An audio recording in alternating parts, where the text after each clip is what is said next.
Hi everyone, welcome to this short video in which I'd like to give you a more detailed insight into the content of the Use of Digital Technology in English Teaching Training Day. My name is Bob Reed and I'm one of a range of trainers who have put together the course, and you'll have seen from the flyer that we cover 5 objectives. We look at the subject-specific use of digital technology in English teaching, and there are regular opportunities for participants to share their current practice in using e-learning tools and teaching approaches. The day is packed full of exemplar resources created using a range of digital tools, and we signpost a range of online resource banks and websites that teachers might like to follow and explore after the day. And in fact, that's a very key element of the day, the follow-up support that we offer, in terms of if people want more detailed instruction about how to use any of the tools that we feature, then they can become, they are invited to register as members of our professional exchange network, Digital Technology in English Teaching, which will enable them to post queries, request webinars on any of the tools that we feature during the day.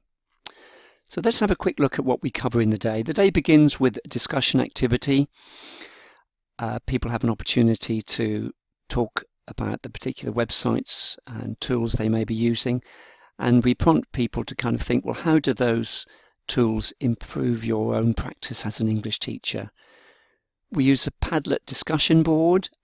We share the link with participants so they can post ideas through their smartphones or tablets or laptops, and then we review some of those benefits and then exemplify those points all the way through the day with practical examples. So let's have a quick look at some of the tools and resources that we look at. Well, we have an extended look at the use of Padlet. We look at 20 different ways in which to use Padlet creatively in the classroom. This is a very simple example really of a tutor using Padlet to enable students to share their ideas either in the classroom or in between sessions about the kind of spelling strategies that they use. A more sophisticated use of Padlet might involve, as is the case here, where a tutor is exploring the use of persuasive language. In the media, we look at a company that's produced a promotional video here, which is embedded on the Padlet board.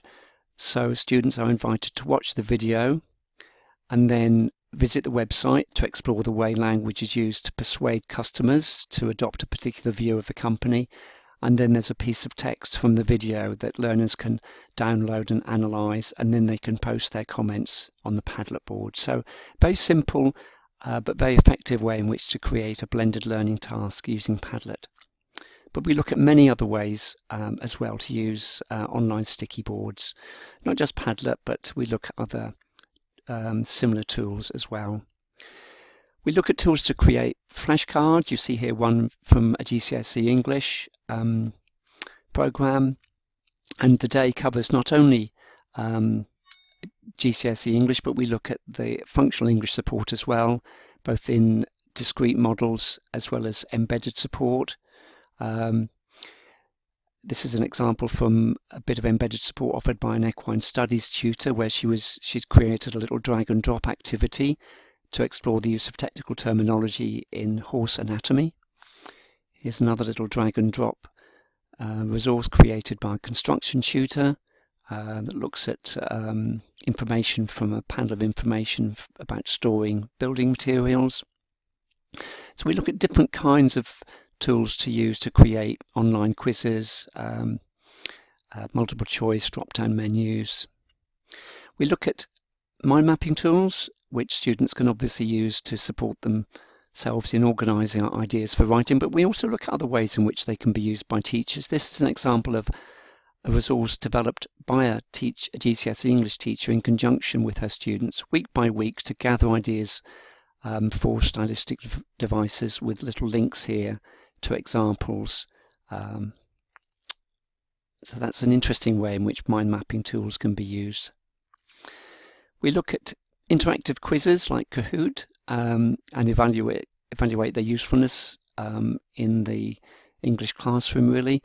We look at not only at Kahoot, but look at other packages as well.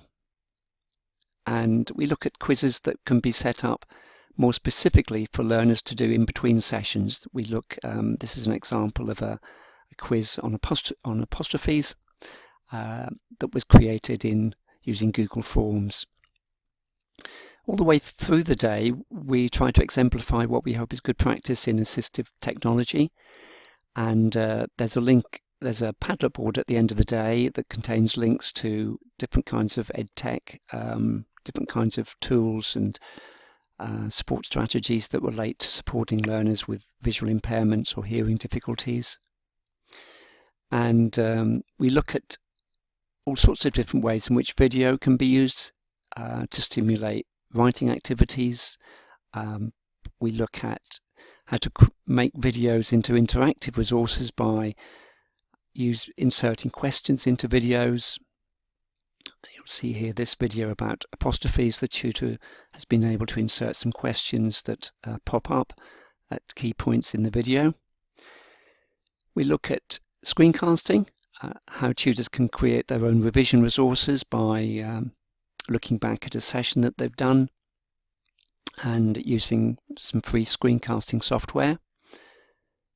And we look at different ways in which you can use QR codes to insert multimedia into paper-based resources like worksheets or posters. So that's a quick glimpse of just a few of the tools that we look at on the day.